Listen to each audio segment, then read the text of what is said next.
नमस्कार सर अभ्यर्थी मित्रों वन्य दर्शकगण, स्वागत है आप सबका गोरखपुर यूपीएससी के सनदी सेवा एवं अन्य प्रतियोगिता परीक्षाओं के लिए अति महत्वपूर्ण ऐसे आज के यानी 24 जून 2021 के प्रथम संशोधित संपादकीय विश्लेषण के इस सत्र में मैं हूं आपके साथ ध्रुव जानी।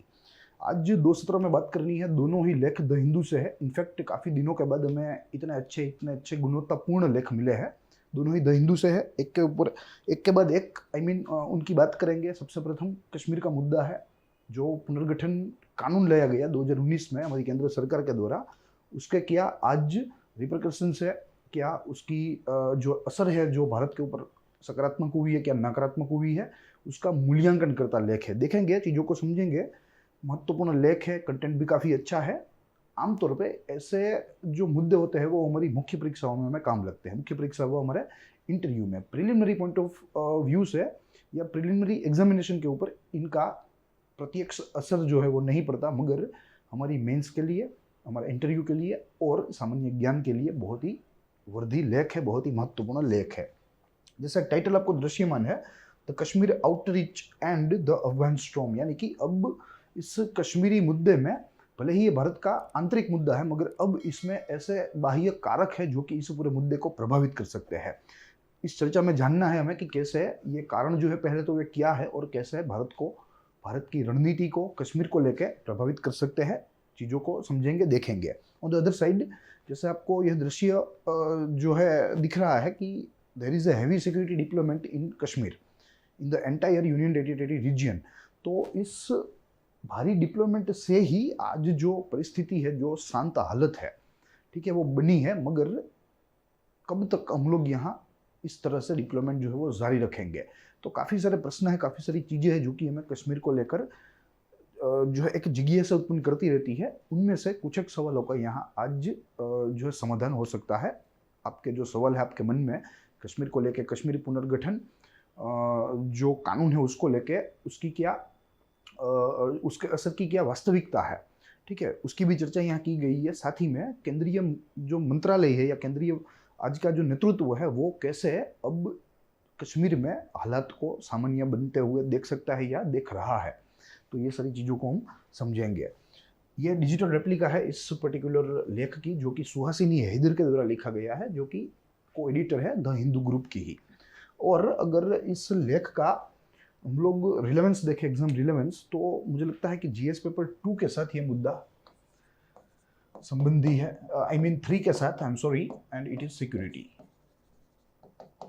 एक प्रकार से यह एक जियोपॉलिटिकल कंसर्न है, साथ ही में ये हमारा सिक्योरिटी कंसर्न भी है। तो जीएस पेपर 3 के साथ ये मुद्दा जाएगा और करंट अफेयर्स के मुद्दों में हम लोग इसको कैलकुलेट कर सकते हैं।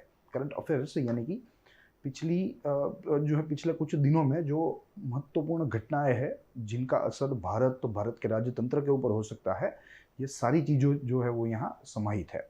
तो करंट अफेयर्स का भी मुद्दा है, वही सिक्योरिटी यानी कि जो हमारी सुरक्षा है उस संबंधी भी मुद्दा है। और इसमें भी जो एक्सटर्नल फैक्टर्स है, जो नॉन स्टेट फैक्टर्स है, उनका क्या जो है रोल है, अभिनय है, वो भी यहाँ हम लोग देख सकते हैं, देखने को मिल सकता है। तो पूरी चीज़ें समझेंगे। आमतौर पे यह हमारा सिग्नेचर एजेंडा है इस पर्टिकुलर सेगमेंट के लिए। सबसे प्रथम लेख के निष्कर्ष की बात होती है, फिर बाद में लेख में जो कोई महत्वपूर्ण बातें हैं उनको देखते हैं, और आखिरी में अगर लेख परिपूर्ण ना हो या लेख में कुछ चीज़ें ऐड करने की ज़रूरत उत्पन्न हो परीक्षा दृष्टि से, परीक्षा लक्ष्य बनाने के लिए, तो यहाँ उसका समावेशन होता है in the form of researched elements यानी कि संशोधित तत्व। तो आज की अगर बात करें स्पेसिफिकली, तो हम लोग तीनों चरणों में यह लेख देखेंगे। सबसे प्रथम लेख के निष्कर्ष की बात करेंगे, फिर उसके बाद महत्वपूर्ण बातों को देखेंगे, और बाद में जो संशोधित तत्व है उनको समझेंगे। संशोधित तत्वों में आज हमें कुछ तत्व देखने हैं जो कि प्रत्यक्ष लोकतंत्र के हैं। देखिए, भारत जो देश है वो अपने आप में लोकतांत्रिक देश है, बिल्कुल है, मगर यहाँ अप्रत्यक्ष लोकतंत्र है। मगर जो प्रत्यक्ष लोकतंत्र है वो थोड़ा सा भिन्न है, तो उसके यहाँ एलिमेंट्स हम लोग देखेंगे। Elements of direct democracy. Direct democracy ऐसी माहिती आमतौर पर हमें मुख्य परीक्षा में जो है उपयोगी साबित होती है। तो ऐसी कुछ चीज़ों को यहाँ तीसरे चरण में तपासेंगे। शुरू करेंगे आज की चर्चा लेख के निष्कर्ष से। देखिए, 3 चरण देखने हैं। तीनों के तीनों जो चरण है वो मैंने आपके सामने यहाँ तैयार रखे हैं ताकि चीज़ों को स्पष्टता से समझा जा सके। सबसे प्रथम Jammu and Kashmir reorganisation act का मूल्यांकन। सबसे प्रथम तो यह जो लेख है वो अपने आप में इवेल्युएशन है, क्योंकि जब से यह जो कानून है वो वहाँ अमली बना, तब से आज दिन तक की परिस्थिति में क्या सुधार हुए हैं या नहीं हुए, इन सारी चीज़ों को यहाँ तपासा गया है, इनके ऊपर बात की गई है। तो यह प्रथम बिंदु है। दूसरा, कश्मीर भारत का आंतरिक मुद्दा होने के बावजूद बाह्य कारकों से प्रभावित है। वैसे में मालूम है कि Kashmir is an internal issue of India. पूरे देश में, पूरे विश्व में हम लोग ये संदेश जो है वो पहुंचाने का प्रयास कर रहे हैं, मगर फिर भी कुछ एक ऐसे बाह्य कारक है, there are some external factors which are actually influencing the Kashmir issue. ठीक है, जो अपने आप में कश्मीर के इस पर्टिकुलर मुद्दे को या विवाद को जो है एक प्रकार से प्राणवायु दे रहे हैं, एक प्रकार से आग दे रहे हैं। तो देखेंगे। और उसके बाद मूल्यांकन में केंद्र सरकार विफल होती नजर आ रही है। ये इस लेख का सार है कि केंद्र सरकार जिन बातों के साथ, जिन उद्देश्यों के साथ यह कानून लेकर आई थी, ये अपने आप में उन उद्देश्यों को परिपूर्ण करता नहीं दिख रहा है। तो उस दृष्टि से केंद्र सरकार यहाँ विफल दिखती है। देखेंगे, इन बातों को सिद्ध करने का प्रयास करेंगे हमारी आगे की चर्चा से। अब लेख की महत्वपूर्ण बातें देखें तो 5 भागों में पूरा लेख विभाजित है। पांचों के पांचों भाग आपके सामने है। सबसे प्रथम है पूर्व भूमिका, विच मीन्स इंट्रोडक्शन। फिर उसके बाद उद्देश्य व वास्तविकता है, यानी कि जो ऑब्जेक्टिव्स एंड जो रियलिटी है।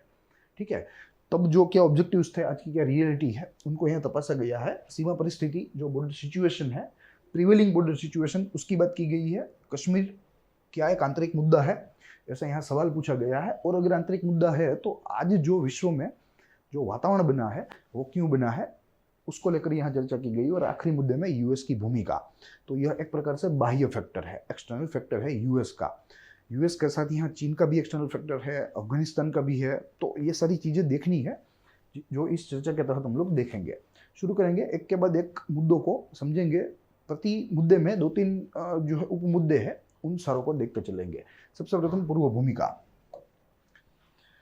देखिए, पूर्व भूमिका में जब यह बिल जो है वो संसद में टेबल किया गया, संसद में प्रस्तुत किया गया, तो हमारे जो माननीय गृह मंत्री है अमित शाह जी, उनके द्वारा कुछ उद्देश्यों की चर्चा की गई। न मात्र केवल हमारे गृह मंत्री के द्वारा, मगर हमारे प्रधानमंत्री के द्वारा भी कुछ एक उद्देश्यों का जिक्र किया गया था। Apart from ending extremism or terrorism and violence from Kashmir, our central leadership focused on 3 main objectives which are mentioned here. सबसे प्रथम, संरचना के विकास से बाढ़ को कम करना। देखिए, कश्मीर एक घाटी का प्रदेश है, वैली का प्रदेश है, काफ़ी सारी नदियां हैं, there are perennial rivers, there are actually glaciers. ठीक है, तो इन सारी चीज़ों की वजह से वहाँ बाढ़ का प्रश्न फ्रिक्वेंट है। तो सरकार ने क्या किया कि भाई हमारी पहली सबसे प्रायोरिटी वो रहेगी, सीरियस प्रायोरिटी, कि हम लोग इंफ्रास्ट्रक्चरल डेवलपमेंट करके नए नए जो है इनिशिएटिव्स, नए नए इन्वेस्टमेंट बाहर विदेशों से ले आकर यहाँ हम लोग इंफ्रास्ट्रक्चर डेवलपमेंट करेंगे। नंबर ऑफ डैम्स जो है बांधेंगे, नंबर ऑफ कैनाल्स जो है उसको कंस्ट्रक्ट करेंगे, और इस तरह बाढ़ को कम करेंगे, यानी कि रिड्यूस फ्लडिंग। तो ये पहला उद्देश्य था, apart from reducing extremism and violence. दूसरा, विदेशी कब्जे में जो हमारे क्षेत्र है उनको वापस लिया जाएगा। कश्मीर एक ऐसा प्रदेश है जहां दोनों बाजू अलग अलग विदेशी ताकतें हैं, जिनके द्वारा हमारे कुछ क्षेत्रों को, कुछ प्रदेशों को कब्जे में ले लिया गया है काफ़ी वर्षों से। वो एक जो है एक पब्लिकली जो है मुद्दा है, सबको मालूम है। एक है पोक, यानी कि पाकिस्तान ऑक्यूपाइड कश्मीर, पाकिस्तान अधिकृत कश्मीर, और दूसरा है अक्साई चीन। ठीक है, तो यहाँ इन दोनों को वापस लेने की भी बात की गई थी, वापस लेने का भी उद्देश्य था। ठीक है, और यहाँ तक का उद्देश्य था कि हमारे जो गृह मंत्री है उनके द्वारा कहा गया था कि इन 2 प्रदेशों को वापस लेने के लिए हम हमारी जान भी दे सकते हैं। पार्लियामेंट के पटल पर ही कहा गया था उनके द्वारा ऑन रिकॉर्ड। और तीसरा जो उद्देश्य था, जो तब उन्होंने जो है हमारे केंद्रीय नेतृत्व ने जिक्र किया था, वो था कि कश्मीर के प्रदेश में से जो वंशीय राजनीति है, जो वंशीय सियासत है, यानी कि डायनास्टिक पॉलिटिक्स, उसको खत्म किया जाएगा। तो ये 3 आमतौर पे यह ऑब्जेक्टिव्स है जिनका जिक्र इस कानून को पारित करवाने के लिए, इसको अमली करवाने के लिए केंद्रीय नेतृत्व के द्वारा संसद के पटल पर हमें या पूरे देश को कहा गया था। ठीक है, तो ये बात सारी है पूर्व भूमिका की। अब दूसरा मुद्दा देखें, उद्देश्य व वास्तविकता का। हमने उद्देश्य देख लिए, ये 3-4 उद्देश्य थे। अब वास्तविकता देखते हैं। देखिए, अधिकांश उद्देश्यों को पूर्ण करने में सरकार विफल। क्यों विफल देखते हैं। आतंकवाद प्रेरित घटनाओं में गिरावट अवश्य देखने को मिली है। सबसे प्रथम आतंकवाद प्रेरित घटनाओं में गिरावट जो है वो सबसे जो है हमें अधिक इस काल में देखने को मिली है जब से यह कानून लागू हुआ है या जब से जम्मू कश्मीर का पुनर्गठन हुआ है, मगर at a cost of suppressing the fundamental rights of citizens of India, यानी कि और आप कह सकते हैं रेसिडेंट्स ऑफ कश्मीर। कश्मीरी लोगों के लोकतांत्रिक जो उनके जो हक है, जो मूलभूत हक है, अधिकार है, उनका हनन करके यहाँ शांति की स्थापना करी गई है। ये शांति लंबी देर तक या लंबे समय तक टिक नहीं पाएगी, या it is actually military backed peace. तो ये नहीं होना चाहिए। यहाँ 2-3 बिंदु है जो मैं आपके सामने रखूंगा। पिछले 1.5 वर्ष में तकरीबन 5,000 व्यक्तियों को हिरासत में लिया गया है।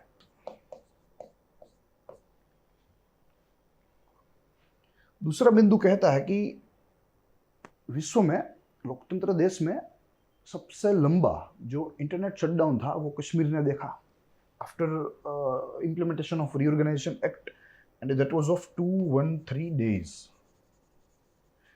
213 days internet shutdown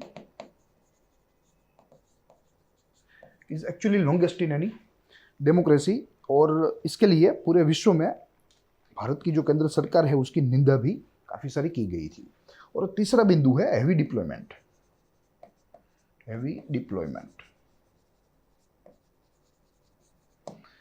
of military. It is actually all time high in the peace time. जब शांति का समय है तो सबसे ज्यादा आज कश्मीर में भारतीय सेना जो है वो मौजूद है या भारतीय सेना के सैनिक मौजूद है।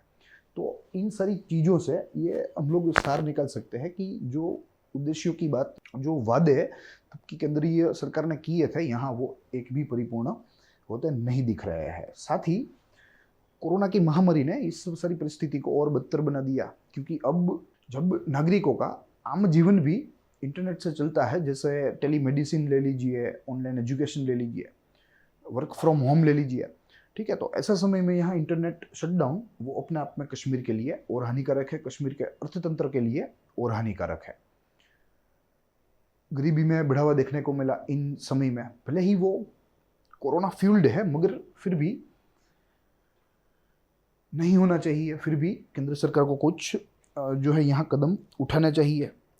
प्लस जैसे हमने देखा कि प्रधानमंत्री ने हाल ही में अप्रोच किया वहाँ के नेताओं का कि कैसे पॉलिटिकल प्रोसेस को कश्मीर के इस क्षेत्र में आगे बढ़ाया जाए, क्योंकि अब आज अगर देखें तो वहाँ पॉलिटिकल वैक्यूम है, वहाँ कोई पॉलिटिकल प्रोसेस चल नहीं रही है, there is no government.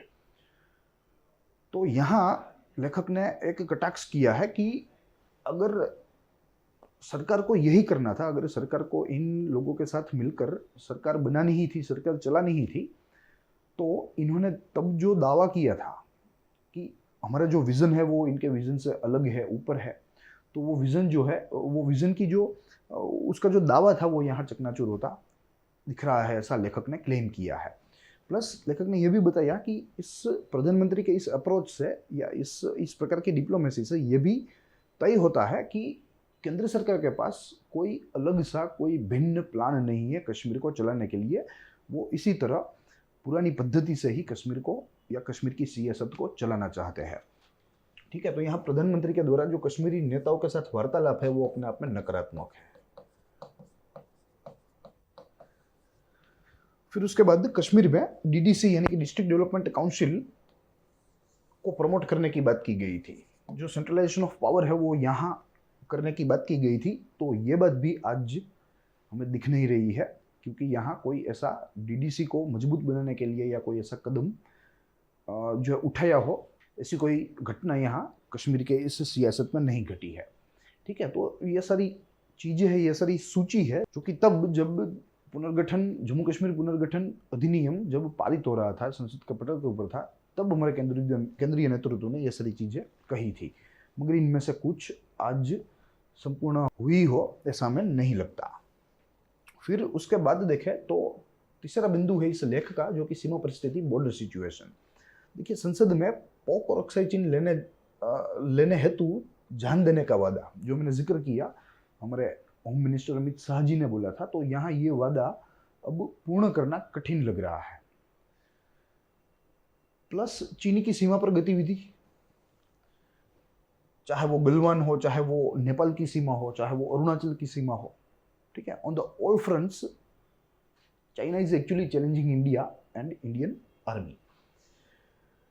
Plus सेना अध्यक्ष जो हमारे हैं भारत के, उन्होंने भी एक चेतावनी दी है और बताया है कि अगर आइधर बॉर्डर के ऊपर अगर एस्केलेशन हो, किसी भी बॉर्डर, चाहे वो पाकिस्तान के साथ जुड़ी हो, चाहे वो चीन के साथ, कोई भी बॉर्डर में से अगर एक बॉर्डर के ऊपर भी एस्केलेशन हो तो there will be two front situation.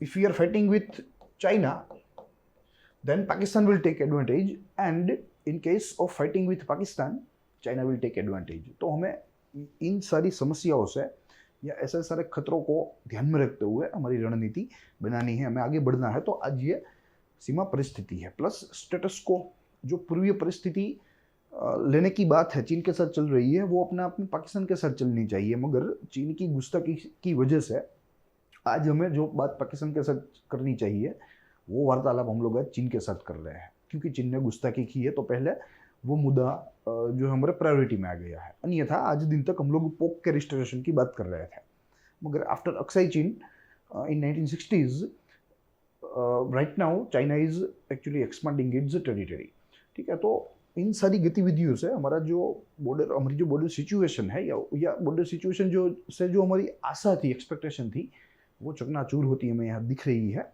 ऐसा लेखक ने दावा किया है। फिर उसके बाद चौथा मुद्दा देखें, कश्मीर क्या एक आंतरिक मुद्दा है। तो देखिए, भारतीय विदेश मंत्रालय वो हमारे विदेश मंत्री एस जयशंकर दोनों, जब से यह एक्ट अमली हुआ है, जब से इंटरनेशनल मीडिया में और सारे मीडिया में ये रीऑर्गेनाइजेशन का जो समाचार है वो फैल गया है, तब से वे एक मिशन के ऊपर है, एक मिशन मोड में पूरे विश्व में दौरे कर रहे हैं। पूरे विश्व में दौरे कर हमारा जो संदेश है वो जो है पूरे विश्व में आज दे रहे हैं कि कश्मीर एक भारत का आंतरिक मुद्दा है। उसमें इस निर्णय से कोई भी राष्ट्र को कोई तकलीफ नहीं है, कोई हानि नहीं है। वे युद्ध गति से पूरे विश्व में फैला रहे हैं हमारे विदेश मंत्री और उनकी team. On the another front Pakistan अगर देखें तो वो थोड़ा नरम हुआ है, और ये बात यहाँ से सिद्ध होती है। देखिए, अगस्त 5, 2019 के पहले, यानी कि जब से यह एक्ट पारित हुआ तब से पहले की बात अगर करें तो पाकिस्तान जो है वो सबसे प्रथम प्लेबिसाइट की मांग कर रहा था, टाइप ऑफ रेफरेंडम, कि कश्मीर के लोगों को पूछा जाए कि क्या वे भारत के साथ रहना चाहते हैं, क्या वे पाकिस्तान के साथ रहना चाहते हैं। तो भारत के लिए अपने आप में ये गंभीर है, क्योंकि जैसे हमें मालूम है कश्मीर जो है वो मुस्लिम बहुल क्षेत्र है, तो अधिकांश मुस्लिम इस्लामिक कंट्री के साथ ही जाना चाहेंगे, ना कि बिन सांप्रदायिक कंट्री के साथ। तो ये यहाँ एक महत्वपूर्ण चीज़ है। और दूसरा, यूएन रेजोल्यूशन की भी बात कर रहा था पाकिस्तान, यूएन को अपील कर रहा था कि आप ऐसा कोई रेजोल्यूशन लेकर आए जिसकी वजह से पोक जो है वो पाकिस्तान का अधिकृत हिस्सा बन जाए। तो यहाँ पहले ये दो गंभीर मांगे थी जो पाकिस्तान कर रहा था, मगर after the implementation, after the execution of this particular Jammu and Kashmir reorganisation act, Pakistan का सुर बदला है। देखिए कैसे, अब वो Jammu and Kashmir reorganisation act के कुछ प्रावधान हटा दिए जाए उसकी मांग कर रहा है, ना कि प्लेबिसाइट की कश्मीर को लेकर, ना कि यूएन रेजोल्यूशन की। तो ये एक छोटा सा फायदा हमें यहाँ देखने को मिलता है कि जो पाकिस्तान का रुख है वो भले ही हंगामी रूप से, टेम्पररी रूप से, मगर नरम जरूर हुआ है। फिर आज परिस्थिति ऐसी है कि आज कश्मीर का मुद्दा जो है वो विश्व की ज़्यादातर राजधानियों में चर्चा में है, विश्व की ज़्यादातर राजधानियों में। इससे पहले कश्मीर का मुद्दा इतना चर्चित नहीं था, मगर आज चर्चित हो गया है, भले ही कश्मीर का मुद्दा आंतरिक हो फ्रॉम आवर व्यू पॉइंट। तो यहाँ ये भी एक प्रश्न है कि क्या सही में, वास्तविकता में कश्मीर का मुद्दा आंतरिक है। देखिए, यहाँ काफ़ी सारे जो है देशों में कश्मीर को लेकर बातें हो रही है, जिनमें प्रमुख है यूनाइटेड स्टेट्स कांग्रेस यानी कि उनकी संसद, यूके की parliament, parliament of European unions यानी कि many Nations of Europe, foreign embassies, offices of UN representatives, ये सारी चीज़ें जो है या से ये सारे गृहों में कश्मीर का मुद्दा चर्चा में है, भले ही वो भारत का आंतरिक मुद्दा है। तो यहाँ से भी एक गंभीर प्रश्न उठता है कि क्या वाकई में कश्मीर का मुद्दा आंतरिक मुद्दा है। फिर आगे देखें तो यूएस की भूमिका, जो कि आखिरी भाग है इस पर्टिकुलर आर्टिकल का। देखिए यहाँ अब सिचुएशन जो है वो थोड़ी सी भिन्न हुई है। एक बाजू यूएस है, एक बाजू भारत है। यहाँ एक मानचित्र मैंने आपको बनाया है जिससे हमें समझने में आसानी रहेगी। यहाँ चीन है और यहाँ है अफगानिस्तान। अब देखिए यूएसए और चीन के बीच में संबंध जो है वो हार्मोनियस नहीं है, कट्टर संबंध धीरे धीरे बन रहे हैं, यानी कि दोनों के बीच में एक प्रकार से कड़वे संबंध है। और अफगानिस्तान की बात करें तो अफगानिस्तान में से अपने जो ट्रूप्स है यानी कि अपने सैनिक है वो अमेरिका वापस खींच रहा है। तो यहाँ एक प्रकार से तालिबानों को भी खुला पट मिल रहा है। तालिबान जो कि एक एक्सट्रीमिस्ट इस्लामिक संगठन है और हिंसा में ही विश्वास करता है, हिंसा करता ही भी है। अब क्या होगा कि यूएसए अगर चीन के साथ लड़ना चाहता है तो पूर्व में उसका एक अच्छा साझेदार होना जरूरी है। वन ईस्ट फ्रेंड, और ये वन ईस्ट फ्रेंड भारत बन सकता है, 100% भारत बन सकता है। भारत का कोई इसमें प्रतिस्पर्धी ही नहीं है। तो यूएस अब धीरे धीरे भारत की तरफ लीन कर रहा है, क्योंकि उसे मालूम है कि अगर उसे चीन को बीट करना है then it wants one strong eastern partner and India has potential of being that particular strong partner. ठीक है। और वहीं यहाँ से विड्रोइंग ट्रूप्स हो रही है तो तालिबान को जो है प्रकार से खुला मैदान मिल रहा है। अफगानिस्तान जो कि पाकिस्तान का नेबर है। अब देखिए कैसी चीजें है। यूएस जो है वो भारत के साथ रहेगा चीन को हराने के लिए, मगर वही यूएस पोक के इश्यू में या पाकिस्तान ऑक्यूपाइड कश्मीर के विवाद में भारत को अब खुली जो है दृष्टि से या खुले मन से भारत के साथ नहीं रह सकता, क्योंकि अपने सिक्योरिटी कंडीशन से अब पाकिस्तान एक इस्लामिक नेशन, उसका पड़ोसी अफगानिस्तान एक इस्लामिक नेशन, जहां तालिबान जो है वो बहुत ही फूले फले है। देयर इज अ प्रॉस्परस तालिबानी एम्पायर इन अफगानिस्तान। तो अगर यूएसए भारत को मदद करता है पोक के मुद्दे के ऊपर, तो पाकिस्तान को यहां बुरा लगेगा। पाकिस्तान को बुरा लगेगा तो संभवतः ऐसी संभावना है कि पाकिस्तान को मदद मिलेगी अफगानिस्तान से, और वो भी तालिबानियों के द्वारा। ठीक है। तो ये एक बहुत ही सीरियस कंडीशन है, सीरियस सिक्योरिटी कंडीशन है या कंसर्न कह लीजिए। एक प्रकार से यह एक प्रकार से समस्या है कि यूएस अब भारत को ओपनली पोक के मुद्दे पर सपोर्ट नहीं कर सकता, क्योंकि पाकिस्तान के बगल में जहां अफगानिस्तान था, जहां आज दिन तक अमेरिका का वर्चस्व था, अमेरिका का प्रभुत्व था, वो धीरे धीरे वो वापस खींच रहे हैं। तालिबान बड़े हो रहे हैं, तो तालिबान संभवतः यहाँ पाकिस्तान को साथ दे सकते हैं कश्मीर के मुद्दे के ऊपर और दहशत यहाँ फैला सकते हैं। ठीक है। तो this is a very critical condition, this is a very crucial condition, जहाँ भारत व अमेरिका का जो संबंध है वो टेस्ट होने वाला है, उनका लिटमस टेस्ट होने वाला है। तो यही सारी चीज़ है जो आज हमें समझनी थी इस लेख के माध्यम से। अब अगर संशोधित तत्वों की बात करें तो जैसे मैं आपको बताया कि भारत, अमेरिका, यह सारे जो देश है वे अप्रत्यक्ष डेमोक्रेसी है, यहाँ इनडायरेक्ट डेमोक्रेसी है। वहीं डायरेक्ट डेमोक्रेसी तो आज लगभग किसी भी देश में नहीं है, मगर उसके कुछ मूल्य है जो हमें समझने हैं। यहाँ 3 मूल्य है हमारे सामने जो हम लोग समझने का प्रयास करेंगे, समझेंगे। देखिए एलिमेंट्स ऑफ डायरेक्ट डेमोक्रेसी, ये सारे रेफरेंडम है, this are the types of referendum.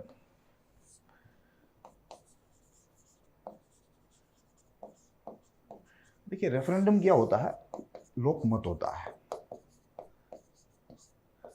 कोई भी मुद्दा हो, कोई भी इश्यू हो, उसमें लोगों के मत लिए जाते हैं और उसी से निर्णय जो है वो आगे किया जाता है। जहां अधिकांश मत मिले हैं वो निर्णय किया जाता है। अब इसके 3 प्रकार हैं। सबसे प्रथम देखिए, proposal of bill for enactment. अगर कई सारे व्यक्ति या व्यक्तियों का गुट, व्यक्तियों का समूह अपने आप में कोई भी बिल लाए, कोई भी कानून लाए कि भाई आप ये पारित कर दो किसी भी देश की संसद में। Suppose India is a direct democracy, assume कीजिए इंडिया डायरेक्ट डेमोक्रेसी है, हम उसके नागरिक है, तो हमारे ही द्वारा या हमारे समूहों के द्वारा हमारे जो धारासभ्य है या जो धारा बनाते हैं, कानून बनाने वाले जो है, अगर हम उनको बोलेंगे कि आप ये बिल इनेक्ट कर दो, भारत के लिए अच्छा है, तो उसे डायरेक्ट डेमोक्रेसी का एक प्रकार माना जाएगा। वैसे भारत में ये नहीं किया जाता क्योंकि भारत में इनडायरेक्ट डेमोक्रेसी है, जो मैंने आपको पहले ही बताया। मगर if you assume India is a direct democracy, तो we the people of India can actually initiate any bill for the enactment. ठीक है, तो ये प्रक्रिया को इनिशिएटिव कहते हैं। इनिशिएटिव, दिस पर्टिकुलर मेथड और प्रोसीजर इज कॉल्ड इनिशिएटिव, कि लोगों के द्वारा ही किसी भी बिल का सर्जन किया गया देश हित में, राष्ट्र हित में, और जो धारा निर्माता है उनको दिया गया धारा बनाने के लिए, उसे पारित करने के लिए, उसे लागू करने के लिए। यह बात है इनिशिएटिव की। दूसरा, removing representation before expiry of term. समझ लीजिए प्रधानमंत्री है देश का और अच्छा नहीं कर रहा है, करप्शन के चार्जेस है, जो वादे किए थे चुनाव समय वो पूरे नहीं किए, परिस्थिति और गंभीर होती जा रही है, तो वही व्यक्ति, वही नागरिक जो उन्होंने चुना था, कोई भी प्रतिनिधि, उनको एक्सपायरी टर्म पूरी होने के पहले ही उनको फिर से नीचे बिठा सकते हैं, वहां से खींच सकते हैं। तो ये भी एक डायरेक्ट डेमोक्रेसी का एक भाग है, जो कि भारत में ये मुमकिन नहीं है क्योंकि we are a indirect democracy. इसे कहते हैं recall. This particular method is called recall, कि किसी को भेजा था मगर वो आशाओं के ऊपर खरा नहीं उतरा, उसे फिर से वापस ले लिया गया, दैट इज कॉल्ड रिकॉल। तीसरा है obtaining the opinion of people on any issue of public importance. obtaining the opinion of people on any issue of public importance। कोई भी ऐसा मुद्दे पर जो कि पब्लिक इंपॉर्टेंस का हो, सार्वजनिक हित का हो, सार्वजनिक महत्व का हो, और उनके ऊपर वहाँ के लोगों की राय अगर ली जाए कि आप क्या चाहेंगे, ए या बी, तो ऐसी मेथड को प्लेबिसाइट कहते हैं।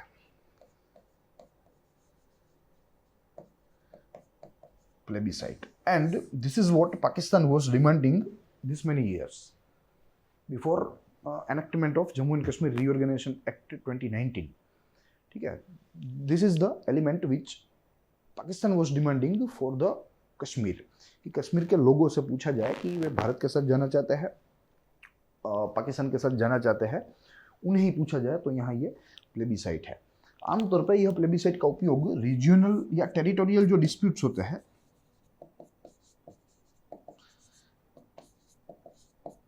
उनको रिड्रेस करने के लिए यह उपयोग में लिया जाता है। So this are some elements of direct democracy which can be helpful for your preliminary, mains and for your interview as well. तो यही सारी चीज़ें थी जो कि आज हमें इस प्रथम सत्र में देखनी थी। यहाँ से प्रिलिमिनरी का तो जैसे मैंने शुरुआत में जिक्र किया, इसका कोई प्रभाव नहीं है, इस पर्टिकुलर मुद्दे का प्रत्यक्ष प्रभाव, मगर मेंस के ऊपर इसका प्रभाव पड़ सकता है। उसके लिए यहाँ मॉडल क्वेश्चन भी तैयार है हमारे पास, जो आपकी स्क्रीन के ऊपर है। कश्मीर पुनर्गठन कानून 2019 को अपने शब्दों में मूल्यांकन कीजिए। इन इंग्लिश अगर मैं इसको रीड करूं तो evaluate Jammu and Kashmir reorganisation act 2019 in your own words. तो प्योरली यह जो पूरा आज का सत्र था वो इवैल्यूएशन का था, और वो भी Jammu and Kashmir reorganisation act 2019 का। I hope you enjoyed the lecture. साथ ही में हम लोग दूसरे सत्र में मिलेंगे आज ही। तब तक के लिए देखते रहिए ग्रोथ मोड यूपीएससी। स्वस्थ रहिए, खुश रहिए।